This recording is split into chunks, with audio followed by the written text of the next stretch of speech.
Perhubungan Reno Pospanto. Kepala polo preman Tuban. Polo kabeh. Seorang sopir truk box ekspedisi merekam pemalakan yang dialaminya saat sedang melintas di jalur Pantura Kabupaten Tuban, Jawa Timur. Dirinya dimintai sejumlah uang secara paksa oleh seorang pria dengan berdalih membeli stiker agar aman saat melintas di kabupaten setempat. Aparat Satreskrim Polres Tuban langsung meringkus pelaku di rumahnya. Pelaku yakni Yonsi Sasmita, 46 tahun, merupakan residivis dengan kasus polisi gadungan. Modus pelaku dengan mengaku dari organisasi masyarakat yang bernama Ronggolawe Gapura. Pelaku meminta uang sebesar Rp300.000 sebagai jasa pengamanan. Sebagai bukti perlindungan, sopir pun diberi stiker untuk ditempel di kaca depan mobil. Modusnya jasa keamanan, jadi memasang stiker. Jadi dia pengakuannya baru kali ini pengakuannya. Ini masih kita kembangkan. Jadi per mobil 300. Ya, jadi dia melihat motor lewat, dia ekspedisi gitu kan, kemudian dia samperin gitu. Dihentikan gitu ya? Atas perbuatannya, pelaku dijerat pasal 368 KUHP dengan ancaman hukuman paling lama 9 tahun penjara.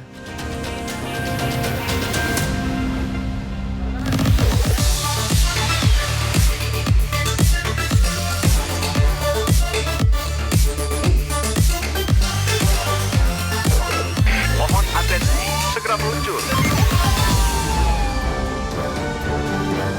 Halo, selamat pagi, selamat datang di Lapor Polisi. Anda lapor, kami sampaikan.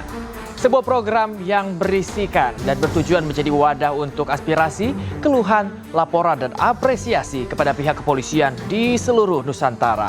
Kami akan membahas sejumlah topik hukum dan kriminal yang menjadi pembicaraan masyarakat di sekitar kita dan juga di media sosial. Bersama saya, Bayu Pradana. Dan pemirsa, sebagai pembuka kami akan sajikan berita viral hari ini. Di antaranya, berniat menyetor uang sebesar Rp400 juta ke rumah majikannya.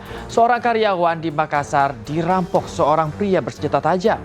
Sementara di Sampang, Jawa Timur, warga menangkap seorang pelaku curanmor dan membakar sepeda motor pelaku.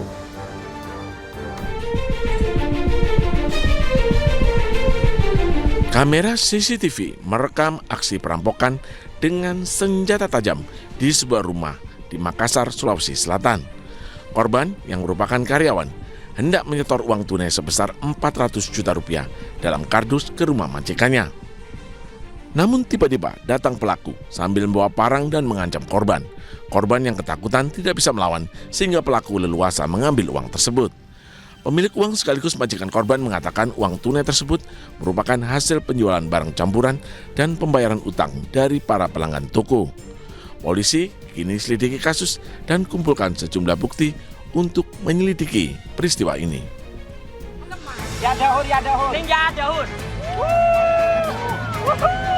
Warga membakar sepeda motor seorang pelaku curanmor di Kabupaten Sampang, Madura, Jawa Timur. Warga menangkap satu pelaku, sementara pelaku lainnya berhasil kabur. Pelaku hendak mencuri sepeda motor warga yang terparkir di garasi. Namun, aksi pelaku ketahuan warga. Warga menghakimi pelaku hingga babak belur. Polisi kemudian datang mengamankan pelaku dari amukan massa.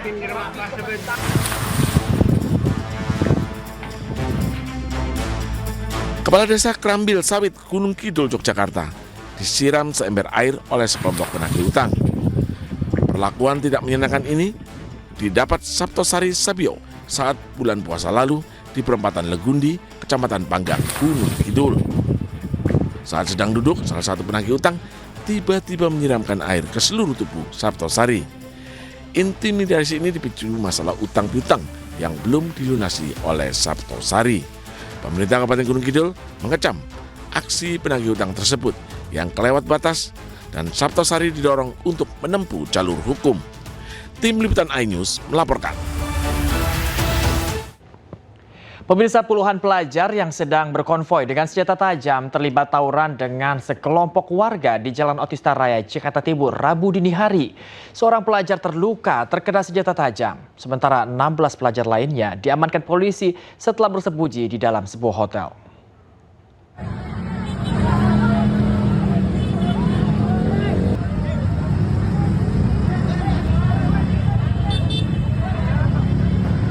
Lagi-lagi, tawuran kembali terjadi di Jalan Raya Otista, Jakarta Timur, Rabu dini hari.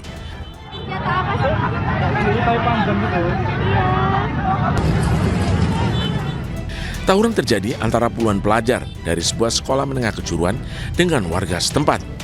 Pasalnya warga geram dengan aksi para pelajar yang berkonvoi motor sambil mengacungkan senjata tajam. Sejumlah pelajar kocar-kacir hingga terjatuh dari motor saat melarikan diri. Bahkan salah satu pelajar terkapar bersimbah darah di jalanan. Sementara pelajar lainnya bersembunyi di dalam hotel.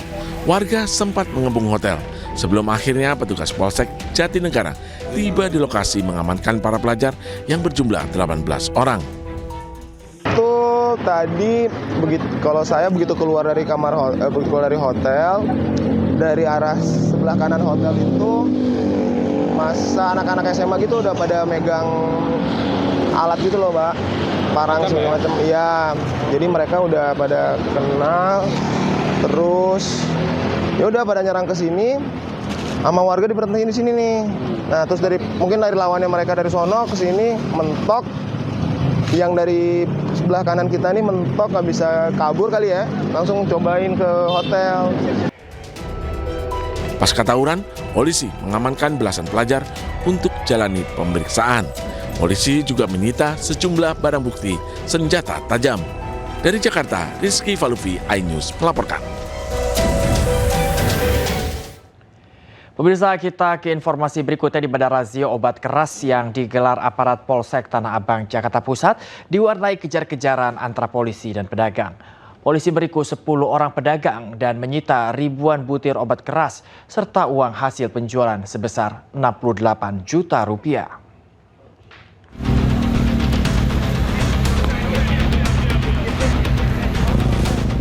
Dua pemuda yang diduga akan membeli obat keras ini seketika kabur saat mengetahui kedatangan polisi di jembatan Tanah Tinggi, Tanah Abang, Jakarta Pusat. Seorang pemuda nekat kembali ke lokasi karena kabur tanpa membawa motornya. Namun lantaran tak ditemukan barang bukti, pemuda ini akhirnya dilepaskan. Petugas kemudian merazia sejumlah lapak kaki lima penjual obat di kawasan ini. Hasilnya, petugas mendapati banyak obat daftar G alias obat keras dari berbagai merek dijual para pedagang. Bahkan salah satu pedagang yang merupakan emak-emak menyembunyikan obat keras di dalam panci penanak nasi.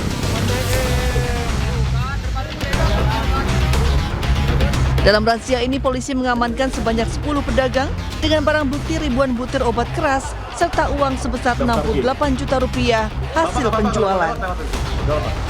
10 tersangka ini kami amankan dalam satu kegiatan dan berhasil mengamankan barang bukti sebanyak 2020 butir obat merek Tramadol, 1.695 butir obat merek Heximer, 1.937 butir obat merek Trihexyphenidyl. Total obat-obatan yang diamankan dari berbagai jenis dan merek tersebut yang kami sebutkan di awal tadi sebanyak 5.652 butir. Akibat perbuatannya, para pelaku akan terancam hukuman di atas 5 tahun penjara. Sementara itu, polisi masih melakukan pendalaman guna mengungkap pemasok obat-obatan yang masuk dalam daftar G tersebut. Dari Jakarta, Rani Sanjaya, iNews melaporkan.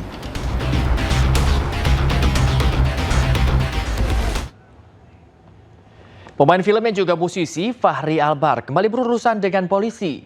Ia ditangkap di rumahnya di kawasan Jakarta Selatan dengan kasus dugaan penyalahgunaan narkoba.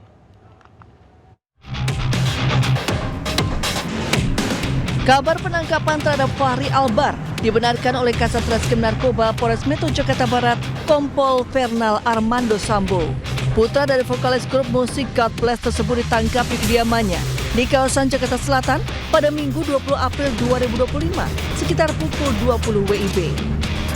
Selain mengamankan FA, polisi juga mengamankan sejumlah barang yang diduga mengandung narkotika. Ya, kami dari Sat Narkoba Polres Jakarta Barat pada tanggal 20 April 2025 kami mengkonfirmasi bahwa telah mengamankan seorang pria inisial FA yang bersangkutan adalah seorang public figure, dan saat ini kami sedang mendalami serta melakukan penyelidikan lebih lanjut. Sebelumnya pada Februari 2018, Fahri pernah berurusan dengan polisi atas kasus yang sama.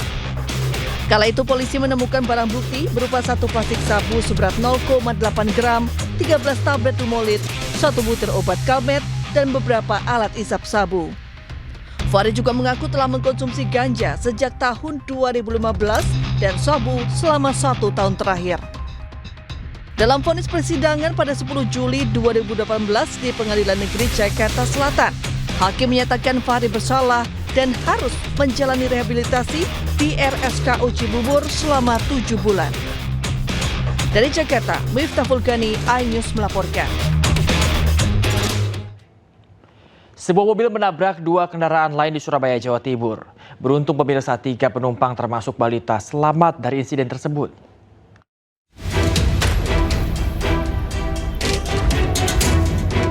Minibus yang dikendarai oleh Tony Handoko, 66 tahun, warga Jalan Randu Barat, Kenjeran, Surabaya, Jawa Timur ini terguling di kawasan Jalan Wijaya Kusuma, Surabaya, Selasa siang. Sebelumnya, minibus sempat menabrak mobil sedan yang parkir di pinggir jalan, kemudian mengalami pecah ban dan terguling sehingga menabrak mobil SUV yang berada tepat di depannya. Beruntung Tony Handoko, sang sopir tak mengalami luka-luka dan 3 penumpang lain termasuk balita selamat dari insiden tersebut. Namun seluruh korban tetap dievakuasi ke Rumah Sakit Suwandi, Surabaya untuk diperiksa. Menurut pengemudi mobil SUV, saat itu dirinya sedang menunggu anaknya pulang sekolah di depan SMA Negeri 9 Surabaya. Tiba-tiba dari luar kendaraan terdengar suara benturan cukup keras. Nggak tahu. Dengar suaranya semua gitu panjang, marah juga. Ya kayak keseret gitu, baru kok tahu kok ke mobil saya. Insiden ini membuat seluruh akses Jalan Wijaya Kusuma Surabaya mengalami kemacetan panjang. Kecelakaan ditangani unit laka lantas Polrestabes Surabaya. Dari Surabaya, Jawa Timur, Harita Mayong, iNews melaporkan.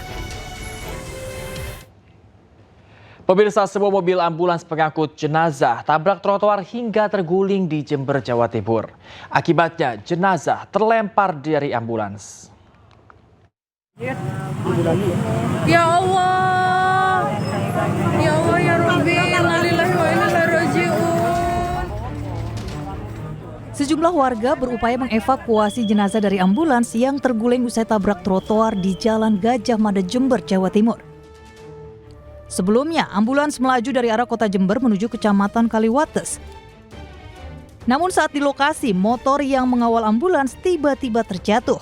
Ambulans berusaha menghindari sepeda motor hingga akhirnya menabrak trotoar di sisi kanan jalan dan terguling. Selanjutnya, warga berusaha membalikan ambulans ke kondisi awal.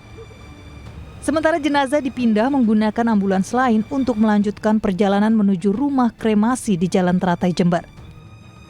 Ambulan itu banter, Mas. Banter tiba-tiba nabrak trotoar sampai naik ke atas. Setelah naik ke atas guling. Di dalam ambulan ada mayat sama keluarganya, Mas. Jadi posisi guling, mayat itu dikeluarkan sama teman-teman ditaruh sini mayatnya. Nggak lama lagi ambulan baru datang. Jadi mayatnya sama keluarganya dibawa ambulan yang baru. Beruntung keluarga jenazah yang berada di ambulans tidak alami luka serius. Sementara sopir ambulans yang mengalami luka ringan pun ikut melanjutkan perjalanan kembali. Dari Jember, Jawa Timur, Bambang Sugiarto, iNews melaporkan. Seorang mahasiswa pasca sarjana Universitas Gajah Mada ditemukan tewas mengenaskan di indekos. Informasinya hadir usai jeda berikut ini, tetaplah di Lapor Polisi.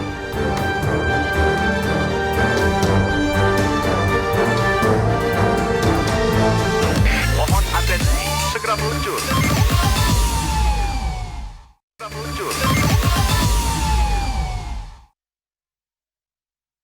Pemirsa, sekelompok penagih hutang di Gunung Kidul, Yogyakarta menyiram kepala desa menggunakan air karena permasalahan piutang. Intimidasi tersebut viral di media sosial dan menuai kecaman publik.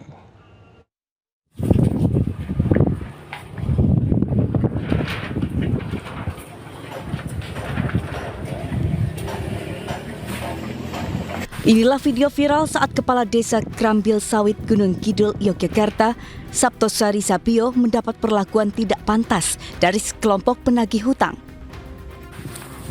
Saat sedang duduk, salah satu penagih hutang tiba-tiba menyiramkan air yang mengenai seluruh badan Saptosari. Intimidasi ini dipicu masalah hutang piutang yang belum dilunasi Saptosari.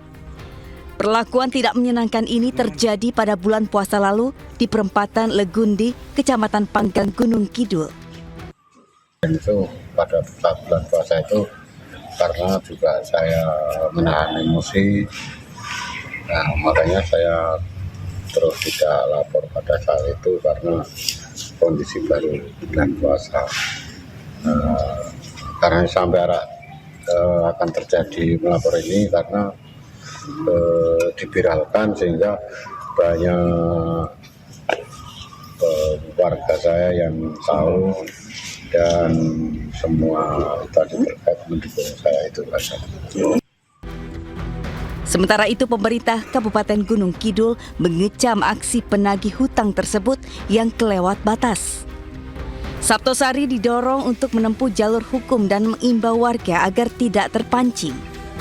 Maka kita pastikan Pak Lurah akan ditemani oleh solidaritas teman-teman dari Paguyuban Semar, dan saya pun bersama Pak Sekda dan seluruh jajaran akan selalu mengupdate kondisi Pak Lurah dimanapun berada. Kejadian ini dengan cepat menyebar melalui berbagai platform media sosial. Banyak yang mengecam tindakan penagih hutang yang dinilai mempermalukan seorang pejabat desa dengan perbuatan tidak pantas. Dari Gunung Kidul, Yogyakarta, Kismaya iNews melaporkan. Pemirsa, polisi mengamankan 7 terduga penculik santri pesantren di Kabupaten Pasuruan, Jawa Timur. Saat diamankan ditemukan sejumlah barang bukti, diantaranya 3 senjata api dan alat isap sabu. Apa kamu? Inilah penangkapan 7 penculik seorang santri MS oleh petugas dari Polda Jawa Timur, Polres Pasuruan Kota. Dari 7 pelaku, 5 diantaranya diamankan petugas gabungan di eksit tol Kebumas, Gresik, Jawa Timur. Sementara 2 pelaku lainnya diamankan di Kota Gresik dibawa ke Mapolres Pasuruan. Dari tangan pelaku disita sejumlah telepon seluler, dompet, dan 3 senpi, serta alat hisap sabu. Diketahui 7 kawanan penculik merupakan jaringan residivis narkoba jenis sabu. Terungkapnya 7 penculik bermula usai melakukan penculikan. Salah satu pelaku iseng menelpon pengasuh pesantren di Desa Rejoso Lor, Kabupaten Pasuruan. Selanjutnya nomor ponsel pelaku dilaporkan ke polisi. Dilakukan penyadapan hingga pengejaran dan berhasil diamankan 1 kali 24 jam. Beruntung korban selamat saat penyergapan usai disekap dan dianiaya pelaku. Dugaan sementara pelaku salah menculik, disangka pengedar sabu, padahal korban adalah santri Pondok Pesantren Metal di Desa Rejoso Lor. Alhamdulillah tadi sekitar pukul 09.00 kita berhasil melakukan penangkapan terhadap terduga 5 pelaku yang melakukan penculikan terhadap korban S di Rejoso. Kemudian kita mengembangkan ke rumah yang diduga dilakukan untuk penyekapan, sehingga pemilik rumah dan 1 saksi juga kita bawa. Saat ini kita akan melakukan proses pemeriksaan terhadap mereka bertujuh, kemudian kita akan motif dan sebagainya akan kita sampaikan lebih lanjut. Ketujuh pelaku dibawa ke ruang reskrim untuk menjalani pemeriksaan dan akan dikembangkan kasus jaringan narkobanya. Diberitakan sebelumnya, MS diculik kawanan pelaku di toko waralaba di samping pesantren metal di Desa Rejoso Lor, Pasuruan, dan dibawa ke arah Surabaya. Di dalam mobil, korban dianiaya, ditodong senjata laras pendek di tengah jaringan narkoba wilayah Gresik dan Pasuruan. Dari Pasuruan, Jawa Timur, Jaka Samudra, iNews melaporkan. Kepolisian Resort Garut, Jawa Barat menerima 3 laporan korban pelecehan seksual yang dilakukan oleh seorang oknum dokter kandungan. Jumlah korban pun bertambah menjadi 5 orang.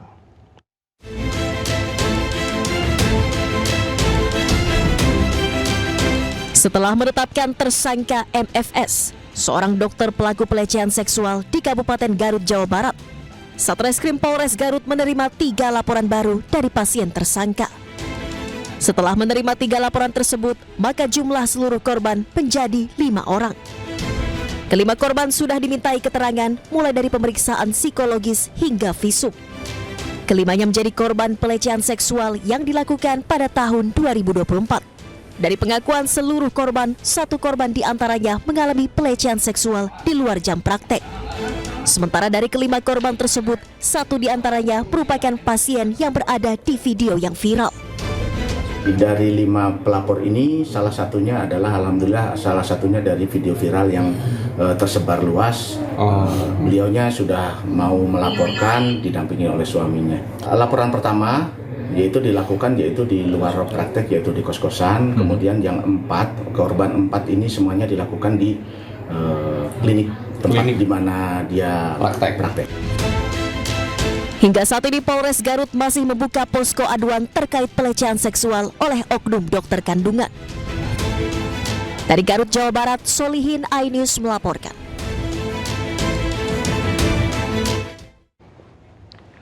Polisi menetapkan anggota DPRD Asahan sebagai tersangka terkait kasus judi sabung ayam. Selengkapnya usai yang satu ini tetaplah dilapor polisi.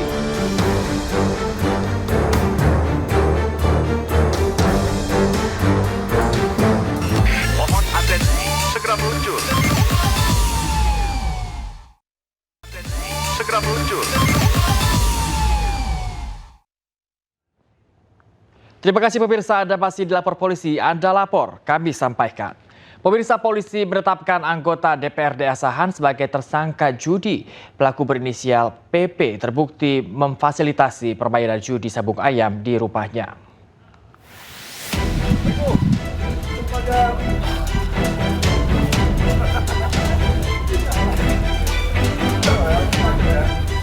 Anggota DPRD Asahan berinisial PP ditetapkan menjadi tersangka kasus judi sabung ayam. Anggota dewan tersebut ditetapkan sebagai tersangka karena memfasilitasi permainan judi sabung ayam yang dilakukan di rumahnya. Ia ditetapkan sebagai tersangka bersama 2 orang lainnya berinisial SP dan SM. Anggota dewan tersebut mengaku menjual ayam laga dan menentukan kualitas ayam yang dijual untuk berlaga. Bersangkutan pengakuannya punya usaha jual beli ayam jago dan yang bersangkutan menyediakan ring untuk pengujian benar ayam jago atau tidak di lokasi tersebut. Ada DPO Pak? DPO ada 4 orang. Sebagai apa aja Pak? Sebagai pemain dan wasit. Akibat perbuatannya, tersangka anggota DPRD dijerat pasal 303 ayat 1 tentang perjudian dengan ancaman 10 tahun penjara dan 2 orang lainnya dengan ancaman maksimal 4 tahun penjara. Sebelumnya, Satreskrim dan Satsabara Polres Asahan menggerebek rumah anggota DPRD Asahan di Dusun 3, Desa Punggulan, Air Joman Asahan, Sumatera Utara pada Minggu kemarin. Penggerebekan dilakukan lantaran rumah anggota DPRD Asahan tersebut dijadikan lokasi judi sabung ayam. Kini, polisi masih memburu 4 orang DPO, bandar, dan pemain yang berhasil kabur. Dari Asahan, Sumatera Utara, Ulil Amri iNews melaporkan. Dan pemirsa, untuk mengetahui informasi selengkapnya, kami telah terhubung dengan Kasat Reskrim Polresta Bengkulu, AKP Sujud Alif Yulamlam. Selamat pagi Bapak Alif, sebenarnya apa motif dari pembunuhan ini Pak? Apa benar karena pelaku ini sakit hati melihat korban yang memancing di belakang rumahnya? Selamat pagi Mas. Ya, betul yang seperti dikatakan sama Mas, bahwa pelaku ini merasa jengkel bahwa ikan yang dirawatnya dari bibit awal sampai besar dipancing sama kedua korban tersebut. Ya, kalau kita lihat ini kan korban langsung saja melakukan hal yang memang bisa dibilang di luar di luar pikiran semua orang itu, langsung membunuh seperti itu. Apakah sebelumnya ada upaya mungkin dari korban untuk melakukan mungkin dialog terlebih dahulu kepada korban dari pelaku? Iya Mas, jadi kejadian pada saat kejadian tersebut, peristiwa itu terjadi, jadi kejadian ini secara spontan dilakukan sama pelaku kepada korban, Mas. Karena ketahuan memancing di kolam, jadi dia ke gap sama pelaku. Pelaku ini sempat untuk menyuruh korban ini untuk melepaskan pakaiannya sebelum dicekek, dipiting, dan dicelupkan ke dalam kolam milik dari pelaku, Mas. Begitu emosinya pelaku kepada korban, apakah sempat ada mungkin pemeriksaan kepada pelaku sebenarnya seperti apa hubungan antara pelaku dan korban sebelumnya? Antara korban dan pelaku ini memang baik-baik saja, Mas. Dan kedua korban dan pelaku ini saling mengenal antara satu sama lain karena pelaku ini merupakan tetangga dari korban yang dimana jarak antara rumah dan korban itu, pelaku dan korban hanya bersekitar 100 meter dari antara jarak mereka, Mas. Lalu melihat pelaku ini begitu temperamennya, apakah memang sehari-hari dikenal sebagai pribadi yang temperamen atau seperti apa dari pemeriksaan?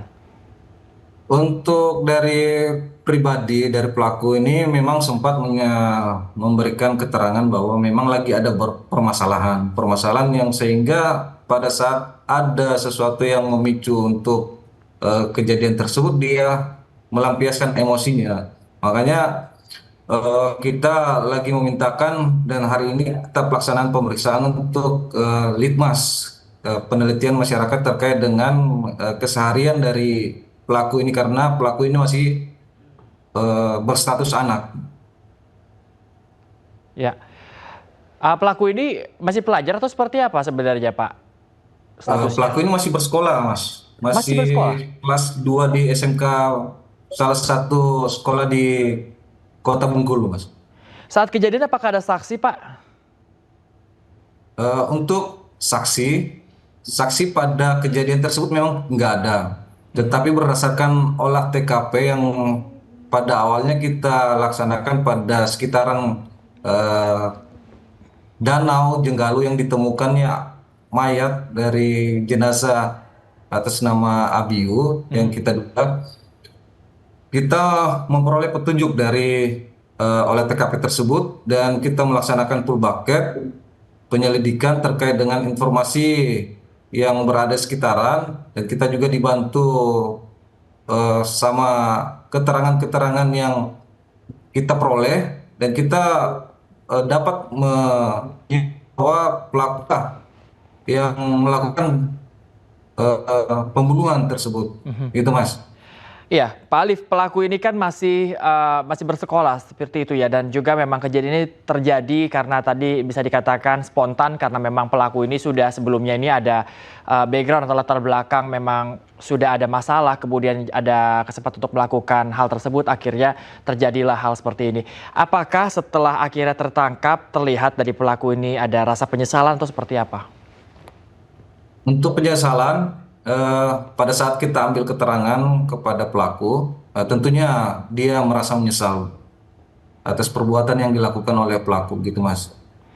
Baik, kita harapkan nantinya hukum yang setimpal ini bisa diberikan kepada pelaku. Bukan hanya rasa jera yang diberikan, tapi juga tentunya rasa keadilan bagi keluarga korban ini bisa didapatkan ke depannya. Terima kasih banyak Pak Alif yang merupakan Kasat Reskrim Polresta Bengkulu atas waktunya berbincang pada kami. Bapak, selamat bertugas kembali.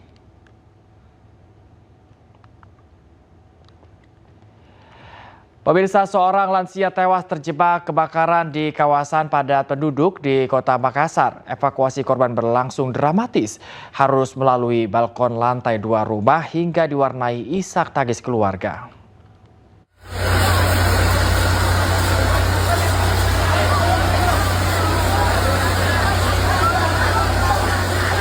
Petugas Damkar Kota Makassar berupaya memadamkan api yang kian membesar hingga menghanguskan satu rumah di kawasan padat penduduk di Jalan Balana Lure, Makassar, Sulawesi Selatan pada Rabu malam.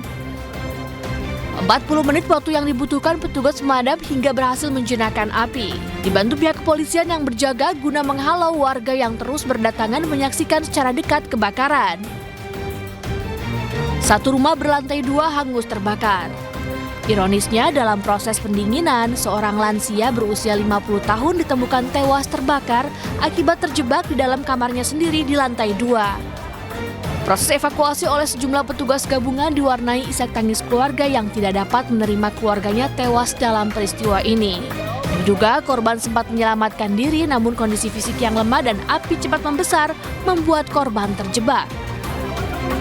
Evakuasi korban, proses pemadaman arus listrik juga sudah selesai oleh PLN dan pemadaman api yang terbakar oleh pemadam kebakaran sudah selesai. Untuk korban sudah ditangani oleh Bayangkara dalam hal ini Bayangkara. Untuk selanjutnya kami akan melakukan identifikasi penyebab terjadinya kebakaran. Hingga kini tim Lab 4 dan Dokes Polda Sulawesi Selatan masih berada di lokasi untuk melakukan olah tempat kejadian perkara dan memastikan penyebab pasti kebakaran. Sementara jenazah korban telah dibawa ke Rumah Sakit Polri Bayangkara untuk diautopsi. Dari Makassar, Sulawesi Selatan, Syahrul Adiaksa, iNews melaporkan. Pemirsa, sebuah rumah kontrakan di Jalan Al-Hidayah Jati Asih, Kota Bekasi hangus terbakar. Akibatnya 2 orang ibu dan anak tewas, serta seorang pria lansia mengalami luka bakar. Masih kebakaran, Pak. Kebakaran terjadi di sebuah rumah kontrakan di Jalan Al-Hidayah 2, Kecamatan Jati Asih, Kota Bekasi. Warga sekitar pun berupaya memadamkan api yang masih berkobar di bagian belakang rumah kontrakan. Dalam video amatir yang direkam warga, nampak seorang lansia mengalami luka bakar akibat kejadian ini. Selain itu, 2 orang yang merupakan ibu dan anak tewas terbakar. Dugaan sementara api berasal dari korsleting listrik. Dan untuk ya ada korban juga, korban jiwa, 2 orang, anak dan orang tua, posisi di kamar berdampingan bersebelahan dengan dapur. Kedua jenazah tewas ibu dan anak dievakuasi ke RSUD Kota Bekasi, sedangkan pemilik rumah yang mengalami luka bakar dilarikan ke Rumah Sakit Mitra Keluarga Jati Asih. Dari Bekasi, Jawa Barat, Rahmat Hidayat, iNews melaporkan. Pemirsa, sesosok jasad pria dalam karung ditemukan dalam selokan di kawasan Batu Ceper, Kota Tangerang. Jasad tersebut diduga korban pembunuhan.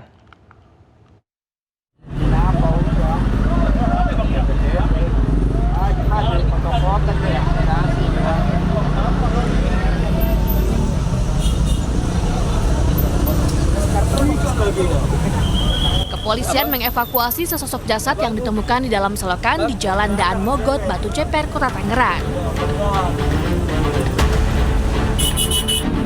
Saat ditemukan, jasad terbungkus karung. Korban berjenis kelamin laki-laki berusia 20 tahun. Diduga jasad pria merupakan korban pembunuhan karena ditemukan luka di kepala. Kemudian dari hasil pengecekan dan olah TKP awal bahwa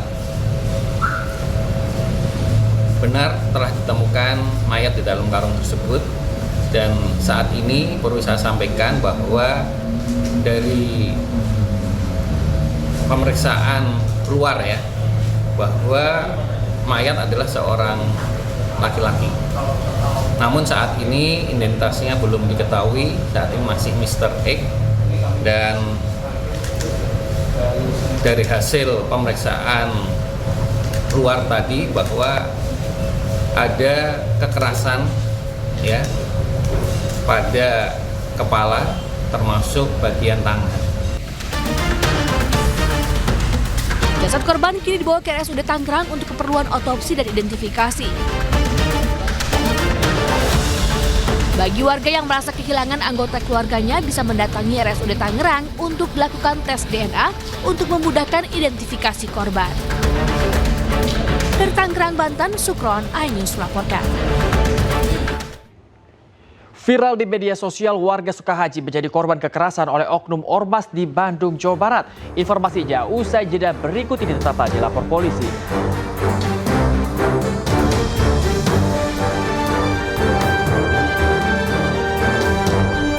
Mohon atensi, segera meluncur. Atensi, segera meluncur. Terima kasih pemirsa, Anda masih di Lapor Polisi. Anda lapor, kami sampaikan. Dan pemirsa, kali ini saya akan membacakan laporan dari masyarakat yang masuk ke Lapor Polisi mengenai kasus kriminal yang terjadi. Yang pertama dari @anggra1. Izin melaporkan Pak, di daerah Jalan Banda Bandung masih ada pemotor ugal-ugalan yang meresahkan pengguna jalan lain. Mohon segera ditindak Pak. Kemudian yang kedua dari @harlo_id9. Lapor Pak Polisi, di Jalan Trans Sulawesi, Kabupaten Pangkep, Sulawesi Selatan, balapan liar sering terjadi, sudah sangat meresahkan dan membahayakan, mengganggu pengguna jalan lain. Mohon ditertibkan Pak. Dan yang ketiga dari @rohadi_bendi11. Lapor Pak Polisi, di wilayah Bustaman dan Karangsaru, Semarang, Jawa Tengah, sering terjadi aksi pembegalan sadis dan tindak kejahatan lainnya. Mohon patrolinya sesering mungkin, Pak. Dan pemirsa, itu dia tadi laporan dari masyarakat mengenai kasus kriminal yang terjadi di sejumlah wilayah di Indonesia. Dan Anda juga bisa menyampaikan aspirasi, keluhan, laporan, dan juga apresiasi kepada pihak kepolisian di seluruh Nusantara dengan menghubungi kami melalui alamat yang tertera di layar televisi Anda. Pemirsa, tetaplah berhati-hati dan waspada saat memarkir kendaraan dimanapun berada. Di Depok, Jawa Barat, komplotan pencuri menggasak mobil bak terbuka berisi ratusan drum air, mineral, yang tengah terparkir di tempat pencucian mobil.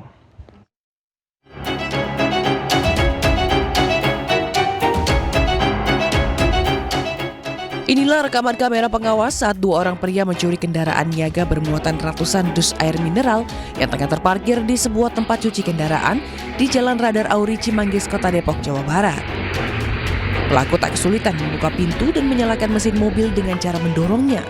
Tak butuh waktu lama, kedua pelaku membawa kabur mobil berikut seluruh muatan air mineral. Pemilik mobil, Donald Pangihutan Sitinjak, mengatakan mobil tersebut terparkir selama 2 hari dengan keadaan terkunci, baik pintu maupun kunci pengaman di dalam mobil. Pakai kunci pengaman, semua ditutup. Saya nggak tahu bagaimana cara pelakunya membobol pintu mobil saya. Tapi kalau berdasarkan dari CCTV, sepertinya punya alat, pintu dibuka dan diutak-atik kabelnya, jadi hanya tinggal dorong doang, langsung bisa nyala. Akibat pencurian ini, korban mengalami kerugian hingga mencapai ratusan juta rupiah. Aksi pencurian di Kota Depok kini sering terjadi dengan berbagai modus. Dari Depok, Jawa Barat, Iyung Rizky, iNews melaporkan. Pemirsa, seorang pelanggan toko makanan hewan mencuri dan membawa kabur uang jutaan rupiah di Klender, Jakarta Timur. Pelaku memanfaatkan kondisi toko yang sepi saat para karyawan berada di lantai atas.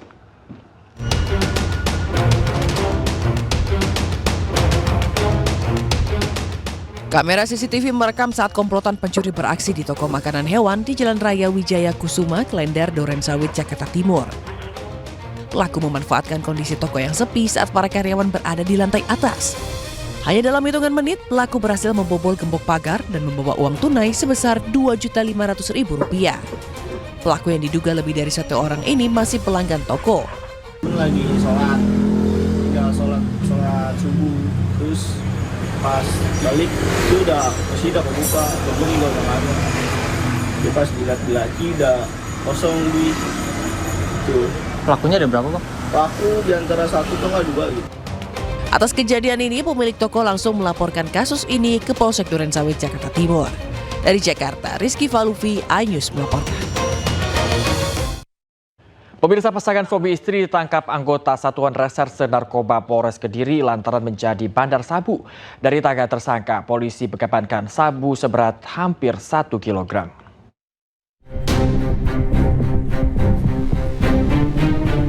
Satreskoba Polres Kediri, Jawa Timur mengungkap peredaran narkotika jenis sabu seberat hampir 1 kilogram dari 3 tersangka. Ironisnya 2 tersangka yakni Abdul Hamid alias Hamed dan Khalifatul Agustina yang merupakan pasangan suami istri warga desa Blora, Kecamatan Badas, Kabupaten Kediri, Jawa Timur. Serta 1 tersangka lainnya, Muhammad Ilham Maulana alias Kacung yang berperan sebagai kurir sekaligus pengedar. Dari tangan ketiga tersangka, petugas mengamankan sabu seberat lebih dari 913 gram, 2 buah handphone yang digunakan untuk bertransaksi, timbangan digital, serta plastik klip sebagai bungkus. Bukan upaya pengungkapan kasus narkotika jenis sabu ini yang terbesar selama Polres Kediri ini berdiri dengan BP 913,66 gram. Saat ini anggota Satreskoba Polres Kediri masih terus mengembangkan kasus tersebut untuk mengungkap jaringan yang memasok barang haram terhadap tersangka Pak Sutri. Dari Kabupaten Kediri, Jawa Timur, Afnan Subagio, iNews melaporkan. Pemirsa, aksi perampokan menggunakan senjata tajam terekam CCTV terjadi di Kota Makassar, Sulawesi Selatan. Pelaku diduga telah mengintai korbannya dan mengancam saat hendak masuk ke rumah, lalu membawa kabur uang tunai sebesar 400 juta rupiah. Dan informasi ini sekaligus mengakhiri lapor polisi hari ini, dan Anda bisa menemukan informasi-informasi terbaru lainnya di www.inews.id. Pemirsa, cuplikan program dan berita iNews dapat Anda saksikan kembali di YouTube @officialinews. Saya Bayu Pradana, lapor polisi. Anda lapor, kami sampaikan.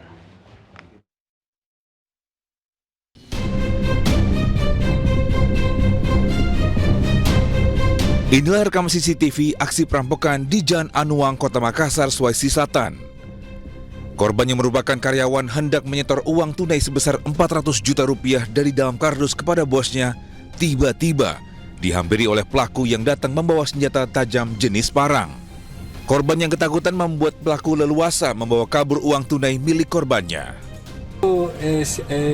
Apa itu, kita atau karyawan yang di karyawan dipercaya? Betul itu ada uang dalam kardus itu. Berapa banyak itu kok? Itu yang tadi saya bilang. 400-an ya? 400-an juta hasil ini penjualan rokok. Orang bayar utang. Oh, yang itu karena saya mau bayar juga orang ini hari sebenarnya bayar orang. Pihak kepolisian mengaku telah mengidentifikasi ciri-ciri pelaku dan mengumpulkan sejumlah rekaman CCTV sekitar lokasi serta memeriksa sejumlah saksi. Pagi TKP, kemudian melakukan penyelidikan serta mencari bukti petunjuk di TKP berupa rekaman CCTV, dan alhamdulillah identitas pelaku kita sudah kantongi. Korban berharap aksi perampokan ini bisa ditangkap aparat kepolisian. Dari Makassar, Sulawesi Selatan, Leo Muhammad Nure, iNews melaporkan.